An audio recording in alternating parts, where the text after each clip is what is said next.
कार्तिक मास महात्म्य चतुर्थ अध्याय।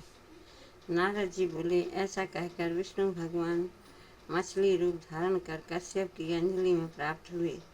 उस मछली पर दया करके मुनि ने उसको कमंडल में डाल लिया। जब वह उसमें न समाई तब कुएं में डाला। कुएं से तालाब में, तालाब से समुद्र में डाली गई। तब मत्स्य रूपधारी भगवान शंखासुर को मारते हुए और अपने हाथ में दबाकर सदरी वन को गए और वहाँ सब ऋषियों को बुलाकर भगवान बोले कि जल के भीतर वेद निमग्न हो गए हैं, तुम उन्हें ढूंढो और शीघ्रतापूर्वक जल में से निकाल कर रहस्य समेत ले आओ। तब तक मैं सब देवताओं समेत प्रयाग में निवास करूँगा। नारद जी बोले, तब तपोबली उन मुनियों ने बीज और यज्ञ मंत्रों सहित वेदों का उद्धार किया। उन ऋषियों में से जिसने जो निकाला वह भाग उसी ऋषि के नाम से प्रसिद्ध हुआ। पीछे सब मुनि मिलकर प्रयागराज को गए और प्राप्त हुए वेद ब्रह्मा सहित विष्णु भगवान को अर्पण किए। संपूर्ण वेदों को पाकर ब्रह्मा जी ने प्रसन्न हो देव और ऋषियों सहित अश्वमेघ यज्ञ किया। यज्ञ के अंत में देवता गंधर्व पन्नग गुह्यक पृथ्वी पर दंडवत कर प्रार्थना करने लगे। देवता बोले, हे देवाधिदेव, हमारी विज्ञप्ति श्रवण करो। यह हमारी प्रसन्नता का स्थान है, इसे तुम वरदान दो।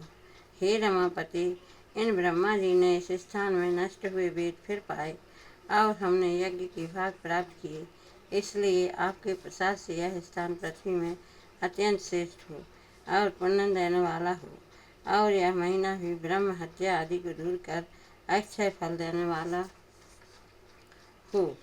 श्री विष्णु बोले, हे देवता, जो बात तुमने कही है यही मुझे भी अभीष्ट है, सो ऐसा ही होगा। यह ब्रह्मक्षेम नाम से सबको सुलभ होगा। सूर्यवंशी राजा भागीरथ यहाँ गंगा जी को लावेंगे और इस जगह पर सूर्य की पुत्री यमुना जी का संगम होगा।